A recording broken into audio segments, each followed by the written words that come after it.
నమస్తే అప్పాజీ గారు. నమస్తే రామ్.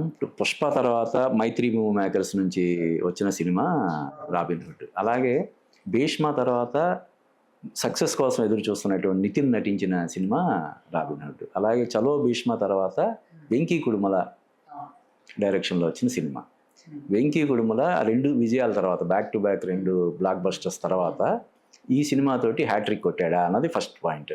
రెండోది పుష్ప తర్వాత మైత్రి మూవీ మేకర్స్ నుంచి వచ్చిన సినిమా కావడం వల్ల ఈ సినిమా మీద ఏర్పడిన అంచనాలను ఎంతవరకు అందుకున్నారు.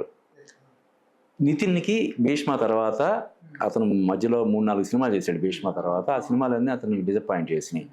ఈ సినిమాతో సక్సెస్ అందుకునే అవకాశం ఉందా? ఫస్ట్ థింగ్ మీరు అడిగింది వెంకీ కుడుమల కాంబినేషన్ లో థర్డ్ ఫిలిం ఇది. వాళ్ళిద్దరు కాంబినేషన్ లో సెకండ్ ఫిలిం. వాళ్ళిద్దరు కాంబినేషన్ సెకండ్ సినిమా, అతను డైరెక్టర్ గా 3వ సినిమా. సో భీష్మ అనేది అందరూ ఏదో బ్లాక్ బాస్టర్ అంటారు కానీ సార్ నాకు మాత్రం okay film. Extraordinary film. 100% extraordinary. Bheeshma కూడా కమర్షియల్ గా మంచి హిట్ సినిమా. సార్ ఇప్పుడు రాబిన్ హుడ్ ఫిలిం కి ఏదైతే టాక్ వస్తుందో whatever it may be negative or positive, so main గా ఎక్కువ వినపడుతుంది ఓవర్సీస్ మార్కెటింగ్ నుంచి కానీ ఇట్లు మన లోకల్ నుంచి కానీ మెయిన్గా నెగిటివ్ అనేది వినపడుతుంది సార్. ఎందుకు? బికాస్ ఈ రాబిన్ హుడ్ అనేది వాళ్ళు ఫస్ట్ టీజర్ రిలీజ్ చేసినప్పుడు అసలు ఇది ఒక హాలీవుడ్ రేంజ్ ఫిలిం. ఆయన ఒక జీసస్ సంబంధించి ఉంటారు, ఫాదర్ ఏదంటారు కదా, క్రిస్మస్ తాత ఆయన ఏదో అంటారు ఇంగ్లీష్లో సంథింగ్. సో ఆయన గెటప్ వేసుకొని కనపడేసరికి ఓకే ఇది ఖచ్చితంగా ఇది పెద్ద స్పాన్లో చేస్తున్న ఫిలిం, పైగా మైత్రి ఇన్వాల్వ్ అయింది, అసలు నెక్స్ట్ లెవెల్లో ఉంటుంది ఫిలిం అనే ఎక్స్పెక్టేషన్స్ పెంచేశారు. పెంచిన తర్వాత రాబిన్ హుడ్ అనే టైటిల్ కి అసలు ఎక్కడ జస్టిఫికేషన్ కనపడలేదు సార్ నాకు. అంటే వాళ్ళు ప్రమోషన్స్ లో చెప్పారు కేవలం దాని చుట్టూరు మాత్రమే కాదు, అది ఒక చిన్న లేయర్. అంటే పెద్దలను కొట్టి పేదలకు పంచడం అనేది ఒక చిన్న లేయర్, తర్వాత లోపల చాలా లేయర్స్ ఉంటాయని డైరెక్టర్. వీళ్ళు తీసుకెళ్ళిన టేక్ ఆఫ్ ఎలా ఉంటుందంటే సార్, అసలు చిల్డ్రన్ ఉంటారు, హీరో చిన్నప్పుడు క్యారెక్టరైజేషన్ చూపించినప్పుడు అందులో గోపిచంద్ మలినేని గారి కొడుకు హీరో క్యారెక్టర్ కింద చేసాడు. వీళ్ళందరూ అనాథ శరణాలయంలో ఉంటే వీళ్ళు ఒక డెసిషన్ తీసుకుంటారు. ఆ డెసిషన్ కారణం ఏదో ఒక పేదరికమో something whatever it maybe, పెద్దోడు కొట్టి పేదోడు పెట్టాలని అక్కడ డిసైడ్ అవుతారు. బట్ వాళ్ళ ఆ ఏజ్ లో అలాంటి మాటలు ఇమ్మెచ్యూర్ గా అనిపించాను నాకు. చిన్నపిల్లలు అలా మాట్లాడేసి లైక్ వినయ విజయరామలో కూడా వాడు పిల్లోడు వచ్చి అంటే ఇప్పుడు జనరేషన్ లో పిల్లలు చాలా అడ్వాన్స్డ్ గా, కానీ అంత అడ్వాన్స్ ఉన్నారు సార్. ఇప్పుడు ఇట్స్ ఓకే సార్. ఇప్పుడు నితిన్ ఈ టైంలో 2024, అతను చిన్నప్పుడు అంటే 2004. ఆ లాజిక్ అంటున్నాను నేను. సో దట్స్ వై నాకు అది ఎందుకు ఇమ్మెచ్యూర్ గా అనిపించింది. ఊరికే ఏదో చిన్నపిల్లలు మాట్లాడితే కొంచెం ఇంట్రా ముద్దు మాటలు మాట్లాడుతున్నా అనిపిస్తుంది. అలాగా దేశాన్ని ఏదో చేయాలి, మనకేదో చేయాలి, అందరూ all Indian my brothers and sisters అంటే అందరూ మా వాళ్ళే అనుకోవడం, అంత మెచ్యూర్ గా ఆలోచించడం అది ఇమ్మెచ్యూర్ అనిపించింది నాకు. అది సరే, క్లుప్తంగా కథ ఏంటి ఇది అంటే ఈ లేయర్ అదే సార్ ఇక్కడ టేక్ ఆఫ్ అవుతుంది. టేక్ ఆఫ్ అయిన తర్వాత అనిపిస్తుంది మనకు ఓకే ఇక్కడ నుంచి ఇంకా స్టార్ట్ చేస్తాడు మొత్తం అంతా కిక్ ఫిలిం లాగా. సెకండ్ హాఫ్ లో ఎలా అయితే దొంగలాగా మారి పెద్దోడిని కొట్టి అందరికి పెట్టుకుంటూ వెళ్ళిపోతాడో అలా చేస్తాడు. దానికి మధ్యలో ఒక చేసింగ్ ఉంటది పోలీస్ ఇంటెలిజెన్స్ ద్వారా. సో వాళ్ళు అడ్డుకోవడానికి ట్రై చేస్తాడు, మనోడు తప్పించుకుంటాడు. ఈ డ్రామా రన్ అవుతుంది అనుకున్నాను సార్ నేను. బట్ అది ఒకసారి ఇలా వెళ్తుంది, ఒకసారి అలా వెళ్తుంది. అనవసరంగా శ్రీలీల క్యారెక్టరైజేషన్ అనవసరం అనిపించింది sir. Like most of the ముందు ఈ హీరోయిన్ గా రష్మిక అనుకున్నారు. అమ్మాయి డేట్స్ అసలు సార్ అవ్వడం వల్ల 100% అసలు 100% వర్కౌట్ అయ్యారు. అంటే రష్మికని ఇంట్రడ్యూస్ చేసింది వెంకీ కుడుమల. భీష్మలో కూడా ఆమె అమ్మాయి. ఈ సినిమాలో కూడా ముందు రష్మిక అనుకున్నారు, కుదరకపోవడం వల్ల మహా అయితే దానికి ఏం ప్లస్ అయి ఉంటదంటే ఇప్పుడు తను పాన్ ఇండియన్ లెవెల్లో ఇమేజ్ ఉంది కాబట్టి దెన్ ఆ సినిమాకి ఏదైనా ప్లస్ అయ్యేది అంతే తప్ప చేసేంత ఇది లేదు క్యారెక్టర్ అసలు లేదు. ఇంకొకటి Sreeleela sir to be frank చెప్పాలంటే అందరూ తప్పుగా అనుకున్నా, ఎందుకు నాకు ఆ పర్ఫార్మెన్స్ సిమిలర్ గానే ఉంటుంది సార్ ప్రతి ఫిలింలో. ఎందుకు తన క్యారెక్టరైజేషన్స్ తగ్గట్టుగా మోల్డ్ అవ్వదు. లైక్ సాయి పల్లవి గారు కూడా సేమ్ ఒకటే ప్యాటర్న్ కనపడుతుంది నాకు. లైక్ ఆ క్యారెక్టర్ తగ్గట్టుగా కొంచెం డిఫరెన్సియేషన్ తెలిస్తే బాగుండు. బట్ అది వాళ్ళంత పెద్ద స్టార్స్ అయ్యారు కాబట్టి నేను ఎంత ఎక్స్పెక్ట్ చేస్తున్నా. నార్మల్ యాక్టర్స్ అయితే I didn't expect that much of. But వాళ్ళు లెజెండరీ అని చెప్పుకుంటున్నారు యాక్టర్స్గా, సో ఇండస్ట్రీలో సర్వైవ్ అవుతున్నారు కాబట్టి వాళ్ళ నుంచి ఎక్స్పెక్ట్ చేస్తాం మినిమం. బట్ ఆ సేమ్ అదే ప్యాటర్న్ ఉంది. నెక్స్ట్ మైత్రి సార్ పుష్ప తర్వాత నిజంగా ఆ ఎక్స్పెక్టేషన్ చాలా పెంచేసింది. తర్వాత హనురాఘవ్ కూడి మన రామ్ చరణ్ RC16 ఉంది. తర్వాత ఫర్దర్ గా కొన్ని ఫిలిమ్స్ ఉన్నాయి, పెద్ద పెద్ద ఉన్నాయి, చాలా పెద్ద. ఎన్టీఆర్ ఉంది, మళ్ళీ ఇది ఉంది, పుష్ప 3 ఉంది, ప్రభాస్, ఎన్టీఆర్, రామ్ చరణ్, ఇవన్నీ ఉండేసరికి ఏంటంటే పవన్ కళ్యాణ్ గారు ఇవన్నీ ఉండేసరికి ఏంటంటే అనిపించింది లైక్ ఖచ్చితంగా ఇది ఏదో సబ్జెక్ట్ ఉంది దీంట్లో, లేకపోతే మైత్రి అంత ఈజీగా ఒప్పుకోదు, అంత బడ్జెట్ కూడా పెట్టదనే ఉద్దేశంతో ఉన్నాను. బట్ ఎందుకో సార్ ఎక్కడో తేడా కొట్టింది సార్. అసలు ఒక పర్ఫెక్ట్ లైన్ అయితే నాకు కనపడలే ఫిలిం లో. ఒక ఎడ్జ్ ఏం లేదు, మిడ్ ఏం లేదు, ఎంగేజింగ్ స్టార్టింగ్ లో ఆ టేక్ ఆఫ్ బానే ఉంది, అది తప్ప ఫిలిం లో నాకు అంత ఇంప్రెసివ్ గా నాకు ఎక్కడ ఏమి. అంటే ఈ సినిమాకి సంబంధించి ప్లస్ పాయింట్స్ చెప్పమంటే ఏం చెప్తాను సార్? ప్లస్ అంటే సార్ నాకు there is no any plus sir. ఒక సింగిల్ ఈవెన్ డేవిడ్ వార్నర్ కూడా, అవునా, ఈవెన్ డేవిడ్ వార్నర్ కూడా చాలా మంది సార్. ఇప్పుడు ఫిలిం మనం ఎక్స్పెక్టేషన్స్ ఎలా ఉన్నాయంటే ఇది పెద్ద గ్యాంగ్ వార్, అసలు నెక్స్ట్ లెవెల్ ఉంటది, అసలు డేవిడ్ వార్నర్ అంటే దిగితే డన్ డన్ డన్ అని అసలు ఉంటది అనే ఎక్స్పెక్టేషన్స్ తో పోతే డేవిడ్ వార్నర్ ఏదో సింపుల్ గా అలా ఒక డార్క్ రూమ్ లో, ఒక జైల్ రూమ్ లో, ఒక నార్మల్ గా, అది అట్లా ఎక్స్పెక్ట్ చేయలేము సార్. అతను స్టేజ్ కి తగ్గట్టుగా లేదు. ఓకే, కానీ మరి రాజేంద్ర ప్రసాద్ ఈ సినిమా గురించి చాలా ఎక్సైటెడ్ గా చెప్పాడు. అది వర్కౌట్ అయింది సార్, అది వర్కౌట్ అయింది. అంటే Vennela Kishore the same time Rajendra Prasad, వీళ్ళ కామెడీ అనేది ఆల్మోస్ట్ ఏ సినిమాలోనే ఉంటుంది సార్ అట్లా అనుకుంటే. కాదు అక్కడ అంటే అదొక్కటి ప్లస్ అని చెప్తా, ఒకవేళ మీరు అడుగుతున్నారు కాబట్టి ప్లస్ అంటూ ఉంటే వాళ్ళ కామెడీ ట్రాక్ లాగా ఉంటుందా, కథతో సంబంధం లేకుండా? లేనా, కథతో సంబంధం ఉంటది, బట్ అది ఆ ట్రాక్ కూడా ఓకే. బట్ ఇంకోటి ఏంటంటే సర్ప్రైజ్, అది కూడా ప్లస్ పాయింట్ కాదంట. లేదు సార్, ఎందుకంటే ట్రిమ్ చేశారు. ఎందుకంటే ఏదైతే తన వేస్ట్ కింద నుంచి ఆవిడైతే ఒక సైన్ చేసిందో సాంగ్ లో, ఆ సైన్ ని అసలు పూర్తిగా తీసేసి జూమ్ అవుట్ ఆ అమ్మాయికి ఇక్కడ వరకు పెట్టేశారు స్క్రీన్ మీద. అలా కూడా డిసప్పాయింట్, అట్లా వెళ్ళిపోయేసరికి అక్కడ డిసప్పాయింట్ అయ్యో సార్. మనకి అసలు మనం ఆల్రెడీ యూట్యూబ్ లో చూసాం కదా sir, we are satisfied about that. అంటే not only for item song అనే కాదు, కానీ దానికి మళ్ళీ ఎక్స్టెన్షన్ గా నితిన్ శ్రీలీల ఉంది, యాడ్ చేశారు. అది అసలు అన్ని ఎందుకో ఐ థింక్ అది ఎందుకు యాడ్ చేశారో అర్థం కాదు. సో కామెడీ ట్రాక్ తప్ప ఈ సినిమాకి సంబంధించి ప్లస్ పాయింట్ ఏం లేదంట?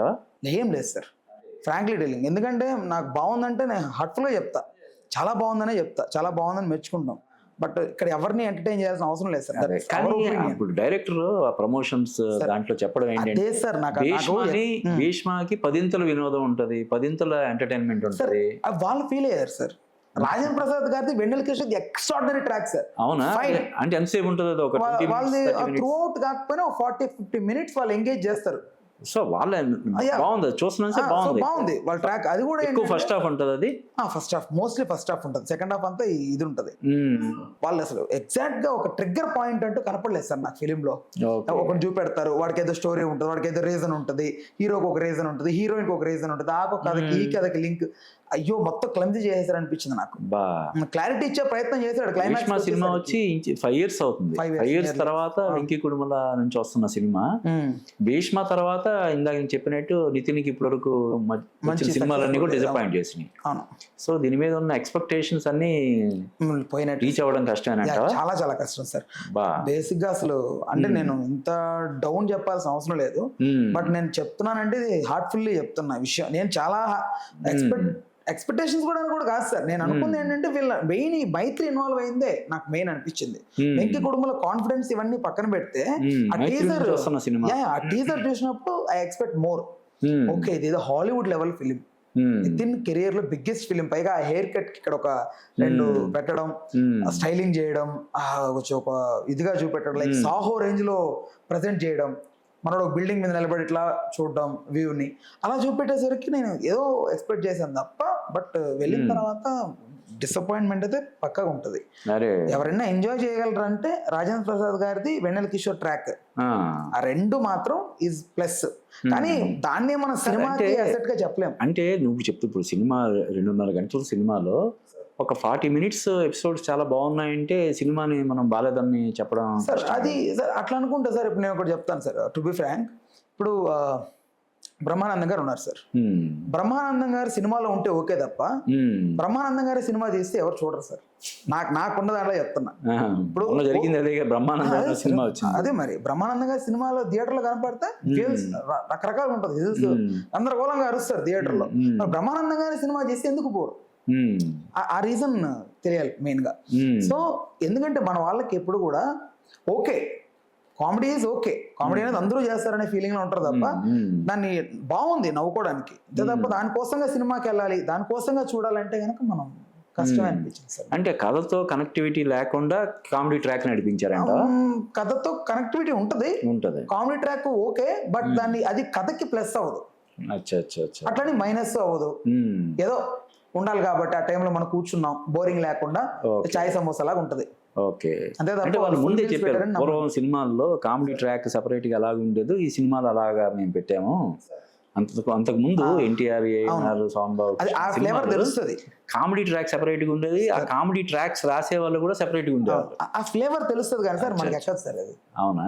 మనకంతా ఇప్పుడు ఏంటి జబర్దస్త్ కామెడీ కావాలి, Okay. ఆ మ్యాడ్ ఫిల్మ్ వచ్చిందా అందులో పంచెస్ అవి హాహా నవ్వుకోవాలి, డిజిటల్ లాగా రొమాంటిక్ డబుల్ మీనింగ్ తో వేస్తే ఆ ఫన్ కావాలి తప్ప ఆ. జంజాల్ గారు లాంటి అంటే కాదు, క్లీన్ ఎంటర్టైన్మెంట్ ని ఇష్టపడే వాళ్ళకు నచ్చొచ్చు కదా సినిమా. నచ్చొచ్చు sir, but at the same time commercial గా కూడా ఆలోచిస్తారు కదా సార్, కమర్షియల్ ఎలిమెంట్స్ కూడా కావాలి కదా జనానికి. నవడేస్ వాళ్ళు ఎక్స్పెక్ట్ సరే, చేస్తున్నారు. ఈ పక్కన పర్ఫార్మెన్స్ నితిన్ గానీ, శ్రీలీల గానీ, పర్ఫార్మెన్స్ సార్ సిమిలర్ పర్ఫార్మెన్స్, అవునా? సిమిలర్ పర్ఫార్మెన్స్ నితిన్ నుంచి రేపు ఎల్లమ్మ ఎక్స్పెక్ట్ చేద్దాం మనం. ఆ, ఎందుకంటే వేణు గారు చేస్తున్న తమ్ముడు second ఉంది, project. Yeah. ఎల్లమ్మ రెండు. Yeah, తమ్ముడు ఎల్లమ్మ, బట్ బేసిక్ గా నాకు తెలిసి తమ్ముడు కూడా ఏదో పోస్టర్ వదిలేరు వాళ్ళు, ముందు తమ్ముడు వస్తుంది. Yeah, yeah. ఎందుకంటే ఎల్లమ్మ ఇంకా సెట్స్ వెళ్ళలేదు. వెళ్ళలేదు. బట్ ఆ పోస్టర్ చూస్తే విలేజ్ బ్యాక్ డ్రాప్ లాగా అనిపిస్తుంది. ఉమ్, ఓకే, అది నా నుంచి ఏమైనా లాగుతారేమో చూడాలి. Um, at the same time Yellamma మీద ఎక్స్పెక్టేషన్స్ ఉండొచ్చు సార్, ఎందుకంటే వేణు ఇస్ ద అసలు బ్రిలియంట్ గా తీసాడు బలగం ఆయన. ఉమ్. సో సెకండ్ ఫిలిం కాబట్టి మేబీ సో ఈ సినిమాలో సోసోగా ఉందా నితిన్ పర్ఫార్మెన్స్? శ్రీలీల రొటీనా? సేమ్ అదే పర్ఫార్మెన్స్, అదే బబ్లీనెస్. ఓకే, తను చేసే పర్ఫార్మెన్స్ ఇస్ ఫైన్, బాగుంటది. అది సిమిలర్ గానే ఉంటది. There is no variation between, అంటే ఒక క్యారెక్టర్ కి తనకి తన ఒరిజినాలిటీకి ఆ డిఫరెన్స్ అయితే నాకు కనపడలేదు. రాజేంద్ర ప్రసాద్, వెన్నెల కిషోర్ కామెడీ ట్రాక్ అయితే చాలా బాగుంది. బట్ అది మాత్రమే ప్లస్, అది మిగతా విషయాలు మాత్రమే సినిమాటోగ్రఫీ కానీ, మ్యూజిక్ కానీ. సార్ అదే సార్, ఇప్పుడు సినిమాటోగ్రఫీ ఇన్ ద సెన్స్ వాళ్ళు యూజ్ చేసిన థియరీ అంటే ఎగ్జాక్ట్ గా చెప్పాలంటే క్లియర్ కట్ గా వాళ్ళ ఫ్రేమ్స్ అన్ని క్లోజ్ ఫ్రేమ్స్ కి వెళ్ళిపోయారు సార్ వాళ్ళు మెయిన్. అది స్క్రీనింగ్ ఓకే, కానీ కొంతమంది క్యారెక్టర్స్ రగ్గుడ్ క్యారెక్టర్స్ ఇలాంటి ఉన్నప్పుడు ఓకే, కానీ ఇలాంటి సాఫ్ట్ క్యారెక్టర్స్ వీళ్ళకి అంత అవసరం లేదు అనిపించింది నాకు. అండ్ మెయిన్ గా వీళ్ళు ఏదైతే కొన్ని లొకేషన్స్ ఎంచుకున్నారు, ఈ శ్రీలంకన్ లొకేషన్స్, మనకు లైక్ రావణాసురుడు ఉన్న ప్లేస్ ఇదని చెప్పి ఒక కొండ చూపెట్టేవాళ్ళు, ఆ కొండ నేరుగా వీళ్ళు దాన్ని ప్రజెంట్ చేశారు, దాని మీద స్టోరీ జరిగేలాగా తీసుకెళ్లారు. అది ఎక్స్పెక్టేషన్స్ పెంచేసింది ఇంకా స్టార్టింగ్ లో, శ్రీలంకన్ అంట ఇదంట. ఇప్పుడు ఈ సంక్రాంతికి వస్తున్న సినిమా తర్వాత ఇప్పుడు అందరూ ఏం చేస్తున్నారంటే ఆ సినిమా విజయంలో ప్రమోషన్స్ అనేవి చాలా కీలక పాత్ర పోషించడం మనకి తెలిసింది. సో ఈ సినిమాకి కూడా ఈవెన్ మ్యాడ్ 2 సినిమా కూడా ప్రమోషన్ చాలా అగ్రెసివ్గా చేశారు. పర్టికులర్గా ఈ సినిమాకి డిఫరెంట్ కాన్సెప్ట్స్ తోటి వెన్నెల కిషోర్ ఇంటర్వ్యూ కానీ, నితిన్ వెంకీ గుడిమల ఇంటర్వ్యూ కానీ ఇవన్నీ చేశారు. దానికి ఆ ప్రమోషన్స్ తగ్గట్టుగా సినిమా లేదంటావా ఏంటి అసలు?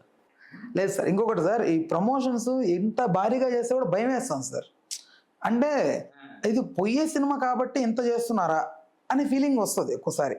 ఇప్పుడు మైత్రి నుంచి రేపు రాబోతున్న ఫిలిమ్స్ మీద ఎలా సార్ నమ్మకం పెట్టుకుంటాం? ఆయన రవి గారు మొన్న మాట్లాడుతూ అసలు ఎక్స్ట్రాడినరీ వచ్చిన ఫిలిం, చాలా బాగుండబోతుంది అన్నట్టుగా ఆయన మాట్లాడతారు. అంటే ఏమవుద్దండి, కాకి పిల్ల కాకి ముద్దు. ఇప్పుడు వాళ్ళు తీసిన సినిమా వాళ్ళ కథ విన్నప్పటి నుంచి మధ్యలో రషెస్ చూసుకోవడం, దాని గురించి 1-10 సార్లు డిస్కస్ చేసుకోవడం, బాగుంది అనుకోవడంలో జనరల్గానే 1-10 సార్లు చూసిన తర్వాత వాళ్ళ స్థానంలో మనం ఉన్నా కూడా మనకు జడ్జిమెంట్ పోతుంది. ప్లస్ ఇంకొకటి ఏంటంటే ముందే ఈ సినిమా సూపర్ డూపర్ హిట్ అవుద్దని లేదంటే యావరేజ్ అని చెప్పలేము. ఇప్పుడు సంక్రాంతికి వస్తున్న సినిమా నా వరకు నేను సినిమా మొదటి రోజు చూసినప్పుడు పర్వాలేదు, బాగానే ఉంది, ఓకే, సంక్రాంతి దీంట్లో ఈ సీజన్ అడ్వాంటేజ్ ఉంటుంది అని చెప్పి అనుకున్నా. ఆ రేంజ్లో హిట్ అవుద్దని ఎవరు ఊహించలేదు.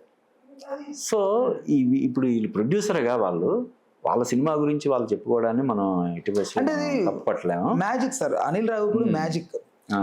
నాకు ఇదే అనిపించింది, సేమ్ ఈ సంక్రాంతికి వస్తున్నాం లాగే ఇది కూడా అదే అనిపించింది. ఎక్కడో స్టార్ట్ అవుద్ది, ఎక్కడో ఎండ్ అవుతుంది, అసలు ఏంటి మధ్యలో జరిగే ఒక 1 వీక్ 10 days లో డ్రామా, ఓకే, ఇది కూడా అంతే. అంతేనా? ఇది కూడా 10 days లో డ్రామా ఇది. రాబిన్ హుడ్ కూడా 10 days డ్రామా. బట్ దీనికి ఇంటర్లింక్ క్లైమాక్స్ అది ఎక్కడో ఉంటది. ఇతను చిన్నప్పటికి లింక్ ఉంటది, ఫ్లాష్ బ్యాక్ ఉంటది. బట్ అది స్మాల్ ఆఫ్ బిట్ అంతే. బట్ ఇది నడిచే డ్రామా అంతా 10 days 15 days లో జరుగుతుంటది. కానీ ఇప్పుడు చలో, భీష్మ లాంటి మంచి సినిమాలు తీసిన డైరెక్టర్ నువ్వు చెప్తున్న దాన్ని బట్టి చూస్తే బాగా ఇప్పుడు ఇది డిసప్పాయింట్ చేశాడని చెప్పి అనిపిస్తుంది. ఎలాగా అంటే ఆ 2 సినిమాలు తీసిన డైరెక్టర్ అంతగా డిసప్పాయింట్ చేయడానికి అవకాశం లేదని అనిపించింది అసలు నాకు. అంటే ఇక్కడ సార్ మెయిన్ కథ ప్రాబ్లం అయింది సార్.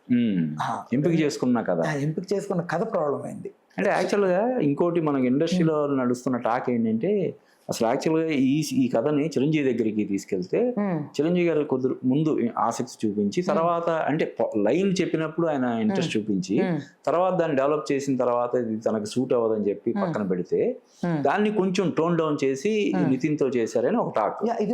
అదే జరిగిందంట. ఇది మొన్న లేదు సార్, ఇది వేరు, అది వేరు. ఎందుకంటే ఈ క్వశ్చన్ మొన్న వచ్చింది, ఆయన అడిగితే ఆయన అన్నారు ఈ మాట, అది వేరండి, సబ్జెక్ట్ స్పాన్ వేరండి ఆయన అన్నాడు. కానీ నీకేమనిపించింది? అసలు సంబంధమే లేదు సార్. సేమ్ బోలాశంకర్ ఏంటో సార్, అది జరుగుంటే ఈ ఫిలిం బోలాశంకర్ లాగా ఫ్లేవర్ టచ్ అయి ఉంటది. ఒక అమ్మాయిని రక్షించాలి, ఒక విలన్స్ అమ్మాయి వెంట పడుతుంటారు, అమ్మాయికి తెలియకుండా అమ్మాయికి సెక్యూరిటీ గార్డ్ లాగా ఉండాలి. రీజన్ ఏంటంటే అమ్మాయి తరపున వాళ్ళతో హీరో అనేవాడు లబ్ధి పొందుంటాడు ఎప్పుడో ఫ్లాష్ బ్యాక్ లో. అమ్మాయి తెలియకుండా అమ్మాయి సంరక్షిస్తూ నేను ఇది అని చెప్పుకుంటూ ఒకడు వచ్చి ఒకరోజు బాబు నువ్వేంటనగానే ఇందులో కూడా అది ఉంటుందా? రాబిన్ హుడ్ లో కూడా అలా ఉంటుందా? అదే ప్లాట్. చాలా రిపిటేషన్ అయిపోద్దని ఆయన వద్దని ఉంటాడు. ఒక పిల్లోడు సార్ అనాథ శరణాలయంలో జాయిన్ అవుతాడు. జాయిన్ అవడానికి కారణం ఒక తాత. ఆ తాతకు మనవరాలు శ్రీలీల. ఈ తాత ఇబ్బందులో ఉంటాడు. ఈ తాత ఇబ్బందుల్లో ఉండి తాత ఆస్తి మొత్తం విలన్స్ లాక్కొని ఇతన్ని ఒక ఇదిగా చేసేస్తే చేయడానికి ఒక టైం పడుతుంది, సర్టెన్ టైం. ఇతనికి ఒక 25-30 ఏళ్ళు వస్తాయి, ఈ అమ్మకి ఒక 20 ఏళ్ళు వస్తాయి. విలన్స్ ఏం చేస్తారంటే తాతని ఏం చేయలేక ఈ తాతని బెదిరించడం కోసం మనవరాలు ఊరికి రప్పిస్తారు. మనవరాలు వస్తుంది, ఆ విషయం హీరోకి తెలుస్తుంది. ఓకే ఇట్లా బెదిరిస్తున్నారు ఆ తాతగారిని అన్నప్పుడు జాయిన్ చేశాడు ఆయన, చాలా మహానుభావుడు, చాలా ప్రాబ్లం వచ్చేసిందని చెప్పి ఇతను డిసైడ్ అయిపోయి శ్రీలీల పక్కన సెక్యూరిటీ గార్డ్ గా జాయిన్ అవుతాడు. జాయిన్ అయ్యి వస్తాడు ఊరికి. వచ్చిన తర్వాత శ్రీలీల కాపాడుతున్నట్లుగా ఉంటే సర్టైన్ టైంలో తెలుస్తుంది. ఆ తాత చూసి పర్సులో ఫోటో చూసి నువ్వా నిన్నప్పుడు నేను జాయిన్ చేశాను, నువ్వు నా కోసం వచ్చావా అంటే అవును తాత గారు అదేంటి ఇదేంటి అని మాట్లాడి this is the plot of the movie overall గా. ఇంకా దీంట్లో డిఫరెంట్ గా మీకేమనిపించింది మీరు జస్ట్ ఈ లైన్ ప్రకారం ఏమైనా అనిపించింది? లైన్ గా చూసినప్పుడు బానే ఉంది. అంటే కథ కంటే కూడా సినిమా విజయంలో కథనాలే కీలక పాత్ర పోషిస్తుంటాయి. దాన్ని ఎంత బ్యూటిఫుల్ గా ఎంత ఎంగేజింగ్ గా చెప్పారన్న దాన్ని బట్టి సినిమా సక్సెస్. ఇంకొకటి ఏంటంటే సార్ కొన్ని సినిమాలు ఏంటంటే కథ పరంగా సార్ రాసుకున్నప్పుడు ఎక్స్ట్రాడినరీగా అనిపిస్తుంది సార్, స్క్రీన్ మీద వర్కౌట్ అవ్వవు సరే 100% అవ్వవు. కొన్ని కథ పరంగా వినండి ఎప్పుడైనా ఇదేం కథరా అనిపిస్తుంది, కానీ చూసినప్పుడు ఎక్స్ట్రాడినరీగా ఉంటాయి స్క్రీన్ మీద. ఇది చాలా కాన్ఫ్లిక్ట్ అంటే చాలా మంది దీన్ని అర్థం చేసుకోవాలంటే కొంచెం అర్థం కావాలి. చెప్పిన ఎగ్జాక్ట్ ఏందనేది. కొన్ని ఫిలిమ్స్ అంతే సార్. ఇప్పుడు సాహో ఉంది సార్, మనం వినండి కథ పరంగా చూడకుండా జస్ట్ కథ పరంగా వినండి, ఎంత బాగుంటుంది సార్ కథ. థియేటర్ అది స్క్రీనింగ్ ఎక్స్పీరియన్స్ వర్కౌట్ అవ్వదు. కొన్ని కథలు ఈ సినిమా చాలా డిలే కూడా అయింది రిలీజ్ కి కదా, 2-3 years వరకు అయింది. 3 years కాదు కానీ పుష్ప కంటే ముందు రిలీజ్ అవ్వాల్సిన సినిమా ఇది. అలాగా వాయిదా పడి చివరికి ఇప్పుడు సార్ వాళ్ళు ఏంటంటే ఆ స్పాన్ పెంచుకోవాలనుకున్నారు సార్. మైత్రి స్పాన్ పెంచుకోవాలనుకున్నారా లేదంటే నువ్వు చెప్తున్న దాన్ని బట్టి మరమ్మతులు జరిగాయి సార్ అనిపిస్తుంది నాకు. ఆ డిఫరెన్సియేషన్ తెలుసు. ఐటమ్ సాంగ్ కూడా ఐటమ్ సాంగ్ మొన్న కదా సార్ రీసెంట్ గా వచ్చింది. మొదట్లో ఆ సినిమా అనుకున్నప్పుడు లేదనుకుంటా కదా, అంటే వాళ్ళు ఏదో అనుకున్నారు తీశారు. బట్ మొన్న ఏదో మహిళా కమిషన్ వాళ్ళు వెళ్ళి కంప్లైంట్ చేసేసరికి దాన్ని ఎక్స్ట్రీమ్ జూమ్ కి తీసుకెళ్లి దాన్ని కట్ చేసేస్తారు. అసలు అక్కడ కింద పార్ట్ అట్లా అమ్మాయి చేసే సైన్ కనపడకుండా. ఓహో, అది అంటే దీనికి అనుకోకుండా డేవిడ్ వార్నర్ గురించి రాజేంద్ర ప్రసాద్ చేసిన చిన్న కామెంట్ అది నేను వివాదం అయింది. ఈ సాంగ్ స్టెప్ వివాదం అయింది. మొన్న అడిగాను సార్ ఆయనతో టైం వచ్చి అడిగితే నేను ఆయన ఏదో సరదాగా అన్నారు సార్, అంత ఏదో దంపలేదు దొరికింది మాట. ఇంకొకటి సార్ వాళ్ళ ఆన్ సెట్లు ఎలా ఉన్నారు ఎవరికి తెలియదు కదా సార్. డేవిడ్ వార్నర్ గారు వచ్చినప్పుడు రాజేంద్ర ప్రసాద్ గారు ఎంత జోయిల్గా వాళ్ళతో సరదాగా మాట్లాడుకున్నారు. ఆ ర్యాప్ వల్ల కూడా మాట్లాడవచ్చు కదా. కరెక్టే, కానీ మనకి ఉన్న పర్సనల్ గా మన దీన్ని మీడియా ముందు దాన్ని ప్రదర్శించుకోవాలి. సెలబ్రిటీస్ కదా సార్, మినిమం మనం ఎక్స్పెక్ట్ చేసేదానికి అట్లా మాట్లాడి సో ఉండదు. ఆ రకంగా ఈ సినిమాకి అంటే ఇప్పుడు ఈ స్టెప్ వల్ల కావచ్చు, ఈ రాజేంద్ర ప్రసాద్ దీని వల్ల కావచ్చు, అది వచ్చిన పబ్లిసిటీ పెద్దగా దీనికి ఇప్పుడు ప్లస్ అయ్యే అవకాశం అస్సలు లేదు సార్. ప్లస్ ఇప్పుడు మ్యాట్ 2 ఒకటి మ్యాట్ పోటీగా ఉంది కాబట్టి 2 సినిమాలు అంటే ఖచ్చితంగా మ్యాట్ 2ని ప్రిఫర్ చేస్తారు. మ్యాట్కే వెళ్తారు సార్, ఎందుకంటే యూత్ అంతా అదే కదా సార్ కోరుకుంటున్నారు. ఇప్పుడు ఏంటంటే ఉన్న టెన్షన్స్, వర్క్ ప్రెషర్స్ లో వాడు వచ్చి కూర్చొని ఎంటర్టైన్ అవ్వాలి అంతే. That's the only reason. ఒక ఫిలిం ఆడాలంటే ఈ రోజున టైం పాస్ గా ఇంట్లో కూర్చొని ఫ్యామిలీతో చూడడానికి సీతం వాటి సినిమాలు ఇట్లాంటి సినిమాలు కావాలి తప్ప వీళ్ళు థియేటర్ వరకు వెళ్ళి అంత ఓపిక లేదు సార్ జనాలకి. ఇప్పుడు 15 సెకండ్ రీలే చూడలేకపోతున్నారు, టక్క టక్క టక్క టక్క స్కిప్ చేస్తా ఉన్నారు. 2 గంటల సినిమా కూర్చొని ఎంగేజింగ్ వాళ్ళు అక్కడ కూర్చోవాలంటే దెర్ ఇస్ లాట్ ఆఫ్ ఇది ఉండాలి స్టఫ్ దాంట్లో. So Venky Kudumula hat trick miss అయ్యాడంట అయితే. సో ఎగ్జాక్ట్ గా బయటకు వస్తే లేదో నాకు తెలియదు, బట్ నా పరంగా అయితే సాటిస్ఫై చేయలేదు. సో నితిన్ మళ్ళీ తమ్ముడు కోసం, నితిన్ ఫ్యాన్స్ కన్నా కూడా ఎల్లమ్మ మీద నాకైతే చాలా ఎక్స్పెక్టేషన్స్ ఉన్నాయి. ఎల్లమ్మ ఇంకా సెట్స్ కే వెళ్ళలేదు. హీరోయిన్ ఎవరు మొన్నటి వరకు సాయి పల్లవ్ అనుకున్నారు, ఇప్పుడేమో కీర్తి సురేష్ అంటున్నారు. అన్నమండి వాటర్. సో అది రావడానికి కనీసం ఒక 6-7 నెలల పైన పట్టిన ఆశ్చర్యం లేదు. ముందు వచ్చేది తమ్ముడు. అవును సార్. సో పుష్ప నుంచి, మైత్రి నుంచి వచ్చిన ఈ cinema disappointed, disappointed, very much disappointed. Okay Ram. Right sir, thank you.